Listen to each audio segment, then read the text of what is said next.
அனைவருக்கும் வணக்கம். அதிமுகவின் அடையாளம் யார்? அறிஞர் அண்ணாவா, பொன்மனச்செம்மல் புரட்சித் தலைவர் எம்ஜிஆர் அவர்களா, இல்லை புரட்சித் தலைவி அம்மா அவர்களா, இல்லை புரட்சி தமிழர் எடப்பாடி அவர்? அன்புக்குரிய சகோதரர்களே, அதிமுகவின் அடையாளம் யார் தெரியுமா? அதிமுகவின் அடையாளம் அக்கட்சியின் தொண்டர்கள், அக்கட்சியின் விசுவாசிகள், அக்கட்சியின் ரசிகர்கள். வாழ்க்கையில் உழைத்து கஷ்டப்பட்டு முன்னேற வேணும்னு நினைக்கிற ஒவ்வொருத்தனும் அதிமுகவின் அடையாளம். அன்புக்குரிய சகோதரர்களே, நான் போன மாதம் சென்னை மாநகரம் போனப்போ அங்கே சில அதிமுக ரசிகர்களை சந்தித்தேன். அவங்களோட பேசுகிறப்போ அவ்வளோ சந்தோஷம். அப்பா, எப்படி இந்த கட்சிக்கு மட்டும் இப்படி ஒரு ரசிகர்கள், எப்படி ஒன்றுமே எதிர்பார்ப்பே இல்லாத ஒரு அருமையான ரசிகர்கள். அந்த காணொலி தான் நான் ஷூட் பண்ணியிருக்கோம். உங்களுக்கு எதுக்கு அதிமுக மேலே இவ்வளோ விசுவாசம்? எதுக்கு கட்சி மேலே இவ்வளோ பற்று? அதாவதுங்க, தமிழ்நாட்டில் என்கிட்ட மட்டும் இல்லை, நீங்கள் யாருக்கிட்ட கேட்டாலும் சொல்லக்கூடிய ஒரே ஒரு பதில் என்ன தெரியுங்களா? இந்த அனைத்திந்திய அண்ணா திராவிட முன்னேற்ற கழகம் ஆட்சி அரியணையில் இருக்கும்போது மட்டும்தான் ஏழை எளிய மக்கள் மேலே அவ்வளோ ஒரு அக்கறையான ஒரு ஆட்சி எதுன்னு கேட்டிங்கன்னா இந்த அனைத்திந்திய அண்ணா திராவிட முன்னேற்ற கழகத்தின் ஆட்சி தான். ஏன்னு கேட்டிங்கன்னா, நீங்கள் புரட்சித் தலைவர் ஐயாவின் ஆட்சியிலும் சரி, புரட்சி தலைவி அம்மாவின் ஆட்சியிலும் சரி, இப்போ புரட்சி தலைவர் ஐயா எடப்பாடி இருந்த காலகட்டத்திலும் சரி, நீங்கள் பார்த்தீங்கன்னா நலத்திட்டங்களாக இருந்தாலும் சரி, பாதுகாப்பு சம்பந்தப்பட்டதாக இருந்தாலும் சரி, விலைவாசி சம்பந்தப்பட்டதாக இருந்தாலும் சரி, இந்த ஏழை எளிய அடித்தட்டு மக்கள் எந்த விதத்திலுமே பாதிப்படையாத அளவுக்கு இருக்கும். இன்னைக்கு இருக்கிற ஆட்சியை கொஞ்சம் நான் அதை விமர்சனம் பண்ணணும்னு சொல்லலை. இன்னைக்கு இருக்கிற ஆட்சியை நீங்கள் சிந்தித்து பாருங்கள். நாம் ஒன்று சொன்னோம்னா அவங்க ஒன்று சொல்லுவாங்க. நீங்கள் சிந்திச்சு பாருங்கள். லாக்அப் டெத், மரணம் எத்தனை நடக்குதுன்னு நம்ம சோஷியல் மீடியா சொல்கிறாங்க. ஒன்று, பெண்களுக்கு எதிரான குற்றங்கள், சிறு சிறு பிள்ளைகளை பாலியல் வன்புணர்வு. சரி, ஆட்சியில் பாலியல் வன்புணர்வு, லாக்அப் டெத் நடக்குது, அதற்கான ஒரு நடவடிக்கை எடுக்கணும்ல. இது வரைக்குமே அதுவான நடவடிக்கை எடுக்கலையே. அன்னைக்கு நம்ம ஆட்சியில் ஏதோ ஒரு தவறு நடந்ததுன்னு சொன்னாங்க. ஆனால் புரட்சி தமிழர் என்ன பண்ணார்? ஒரு போலீஸ் மந்திரியாக இருக்கிறவங்களே அந்த வழக்கு எடுத்து நடத்தினா அது பயாஸாக இருக்கும், இவங்களே அதிகாரத்தை பயன்படுத்தி விடுதலை பண்ணிட்டாங்க, அப்படி குற்றச்சாட்டு வரும்னு சொல்லி தான் உடனடியாக சிபிஐக்கு அவர் மாற்றினார். அந்த திராணி தெம்பு இப்போ இல்லையே. மக்களுக்கு போலீஸார் மேலே நம்பிக்கை இல்லையே, அந்த விசாரணை மேலே நம்பிக்கை இல்லையே. பாதுகாக்கக்கூடிய ஒருத்தரே ஒரு பக்கம் பார்த்தீங்கன்னா போலீஸார் மக்கள் அடித்து கொள்கிறாங்க, இன்னொரு பக்கம் நேற்று பார்த்தீங்கன்னா புழல் சிறை பக்கத்தில் கொலை குற்றவாளிகள் போலீஸாரை தாக்குறாங்க, போலீஸாரை கொலை செய்கிறாங்க, வழக்கறிஞரை கொலை செய்கிறாங்க, மருத்துவரை கத்தியால் குத்துறாங்க. இந்த மாதிரி எந்த பக்கம் திரும்பினாலும் வாத்தியாரை சாகடிக்கிறாங்க, மாணவரை வெட்டி கைகளை வெட்டுறாங்க. அங்கே பாருங்கள், ஒரு குடிநீர் குழாயில் மனித மலத்தை போடுறாங்க.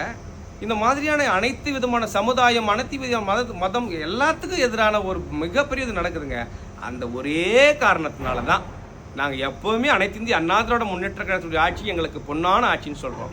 குற்றங்கள் 1000 அலிகேஷன் நீங்கள் சொன்னாலும் கூட எங்களை மாதிரி ஏழை எளிய மக்களுக்கு மனசார நாங்கள் கும்பிட்டு சொல்கிற ஒரே ஆட்சி, மீண்டும் அந்த ஆட்சி வந்துச்சுன்னா நாங்கள் நல்லா இருப்போம். நம்ம கட்சி அனைத்து இந்திய அண்ணா திராவிட முன்னேற்ற கழகம் பல சோதனைகள் மேல் சோதனை வந்தாலும் அதை எப்படியோ தாண்டி வெற்றிகரமாக வருது. அதுக்கு என்ன காரணம்னு நினைக்கிறீங்க? அனைத்திந்திய அண்ணா திராவிட முன்னேற்ற கழகத்தை பொறுத்தமட்டில் இந்திய வரலாற்றிலேயே பிரிந்த இயக்கங்கள் மீண்டும் இரட்டை இலை சின்னத்தை வாங்கியது வரலாறு அதிமுகவுக்கு. ஏனென்றால் இந்த கட்சியினுடைய தொண்டனுடைய பலம் அப்படி. இந்த கட்சியை உருவாக்கும் போது புரட்சி தலைவர் எம்ஜிஆர் அவர்கள் இந்த இயக்கத்தை தொண்டனால் உருவாக்கினார். குறிப்பாக புரட்சி தலைவர் என்ன சொல்வார்னா, இந்த ராமச்சந்திரன் செத்த பிறகும் இந்த அதிமுக வாழும் என்று சொன்னார்.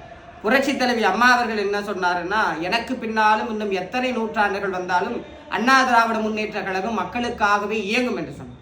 அதே போல எங்களுடைய இன்றைய பொதுச் செயலாளர் எடப்பாடியார் என்ன சொல்கிறார்? இன்றைக்கு இந்த பழனிசாமி இல்லை என்றாலும் இன்னும் பல பழனிசாமி இந்த இயக்கத்திற்கு தலைமைக்கு வருவார். இதை திமுகவில் சொல்ல முடியுமா?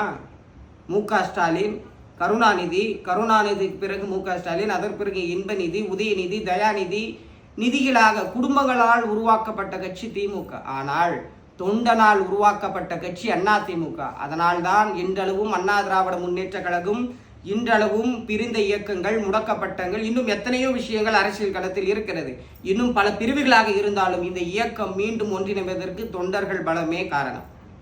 தமிழ்நாட்டில் பல கட்சி உருவாகுது, டெய்லி ஒரு கட்சி உருவாகுது, மாதத்துக்கு ஒரு கட்சி உருவாகுது. இப்படி இருக்கும்போது இளைஞர்கள் அதிமுகவுக்கு எதனால வர்றாங்க? அப்புறம் எதுக்கு அந்த விசுவாசத்தை இந்த காலத்துலேயும் அதிமுகவுக்கு காட்டுறாங்கன்னு சொல்ல முடியுமா? புரட்சி தலைவி அம்மா அவர்கள் எள்ளளவும் நுனியளவும் பிசுறு இல்லாம அப்படியே எடுத்துட்டு வந்து அடுத்த தலைமுறையினர்கிட்ட கொண்டு வந்து சேர்த்திருக்காங்க.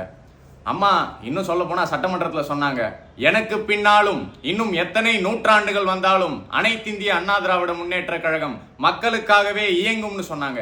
அவங்க எந்த ஒரு நம்பிக்கையில சொன்னாங்க அப்படின்னாக்கா, இந்த கட்சியோட வில் பவர், இந்த கட்சி எவ்வளோ மீளா துயரத்துக்கு கீழே போனாலும் திருப்பி எழுந்து ஃபீனிக்ஸ் பறவை மாதிரி மேலே வரும்.